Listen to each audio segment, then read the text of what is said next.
गांधारी क्यों अपने पुत्र दुर्योधन को नग्न देखना चाहती थी? पौराणिक कथाओं के अनुसार गांधारी भगवान शिव की परम भक्त थी। शिव की तपस्या करके गांधारी ने भगवान शिव से यह वरदान पाया था कि वो जिस किसी को भी अपने नेत्रों की पट्टी खोलकर नग्नावस्था में देखेगी, उसका शरीर वज्र का हो जाएगा।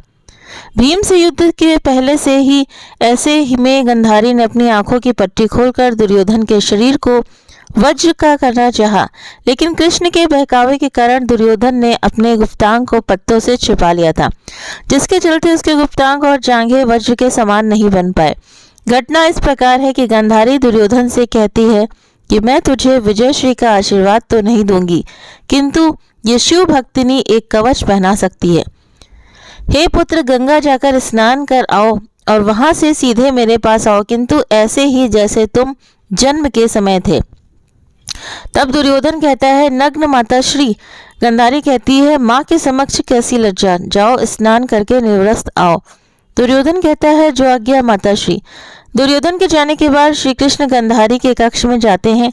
गांधारी कहती है कि आओ देवकी नंदन, ये तो तुम्हें याद ही होगा कि 17 दिन पहले मैं 100 पुत्रों की माँ थी और अब केवल एक ही पुत्र की माँ हूँ। श्री कृष्ण हाथ जोड़कर कहते हैं कि हाँ माते, इन शवों में एक शव ऐसा भी है जिन्हें आप पहचान कर भी नहीं पहचानती हैं, और वो शव है ज्येष्ठ कौन्तेय का। तब गांधारी कहती है, क्या युधिष्ठिर का?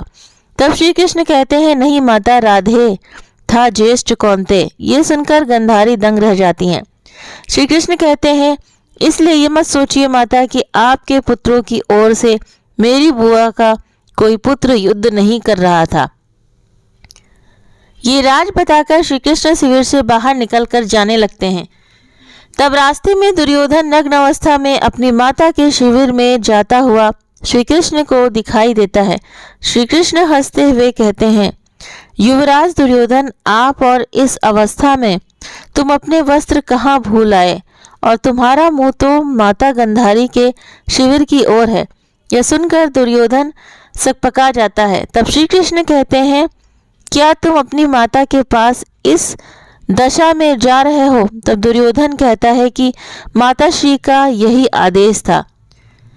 तब श्री कृष्ण कहते हैं, किंतु वो तुम्हारी माता है, उन्होंने अनेक बार तुम्हें गोदी में लिया होगा।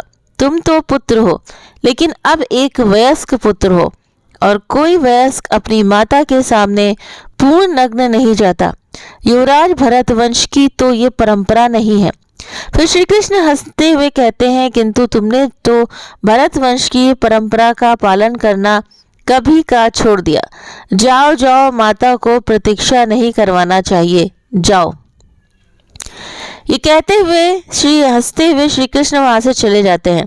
अब दुर्योधन सोच में पड़ जाता है और फिर वो अपने गुप्तांगों पर केले के पत्ते लपेटकर माता गांधारी के समक्ष उपस्थित हो जाता है और कहता है कि मैं स्नान करके आ गया माता श्री। तब गांधारी कहती है, मैं क्षण भर के लिए अपनी आंखों पर बंधी ये पट्टी खोलने जा रही हूँ। मैंने तुम्हारे भाइयों को तो नहीं देखा, मैं तुम्हें आज देखूंगी। ऐसा कहकर गांधारी अपनी आंखों की पट्टी खोलकर दुर्योधन को देखती है तो उसकी आंखों से प्रकाश निकलकर दुर्योधन के शरीर पर गिरता है। बाद में गांधारी देखती है कि ये क्या, दुर्योधन ने तो अपने गुप्तांग छुपा रखे हैं। तब वो कहती है, ये तुमने क्या किया पुत्र? तब दुर्योधन कहता है कि मैं आपके सामने नग्न कैसे आता माताश्री। तब गांधारी कहती है, किंतु मैंने तो तुम्हें यही आदेश दिया था। दुखी होकर वो पुनः अपनी आंखों की पट्टी बांध लेती है। फिर वो कहती है, तुम्हारे शरीर का वो भाग जिस पर मेरी दृष्टि पड़ी ही नहीं, दुर्बल रह गया पुत्र। शरीर का शेष भाग वज्र का हो गया। यदि तुम बड़ों का आदेश मानने की परंपरा भूले न होते तो अजय हो गए होते पुत्र। ये सुनकर दुर्योधन कहता है कि मैं ये केले के पत्ते हटा देता हूँ माताश्री। तब गांधारी कहती है कि मैं कोई मायावी नहीं हूँ, मैंने उस एक दृष्टि में अपनी भक्ति, अपना सत्यत्व और अपनी ममता की सारी शक्ति मिला दी थी पुत्र। तब दुर्योधन कहता है कि आप चिंता न करें माताश्री, मैं कल भीम से गया युद्ध करूंगा और गदा युद्ध के नियम के अनुसार कमर के नीचे प्रहार करना वर्जित है। कल मैं उसको इतनी मार मारूंगा कि वो घबरा कर वीर गति को प्राप्त हो जाएगा, फिर चाहे इस युद्ध का अंत कुछ भी हो।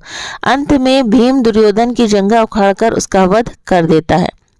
तो इसी तरह से जो दुर्योधन है वो मारा जाता है, क्योंकि श्री कृष्ण ने बहुत ही ज़्यादा पांडवों का बचाव किया था।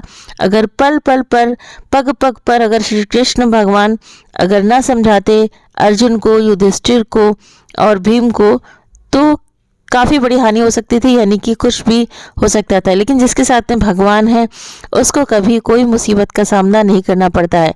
हाँ, ये है कि जैसे बताया जाता है कि भगवान के समक्ष रहने से हमारी जो मुश्किलें हैं वो हल होती हैं, लेकिन मुश्किलों का सामना तो करना ही पड़ता है। कोई भी परिस्थिति हो, जैसे श्री कृष्ण अर्जुन के साथ में थे, लेकिन अर्जुन को भी बहुत सारी यातनाएं, प्रताड़नाएं, दुख भी झेलने पड़े, लेकिन उसके बाद जीत तो सत्य की ही होती है। तो इसी तरह से दुर्योधन का वध हुआ और गांधारी जो थी, उनकी आंखों के अंदर इतनी शक्तियां थीं, वो पट्टी हमेशा बांधे रहती थी। और उसके बाद जब उन्होंने खोला, अगर दुर्योधन उस जगह पे अपने गुप्तांगों पे अगर पत्ते ना लगाए होता तो वो भी वज्र का बन जाता, तो फिर उसको मार पाना असंभव था। लेकिन भगवान की लीला बहुत बड़ी और महान होती है। Thank you.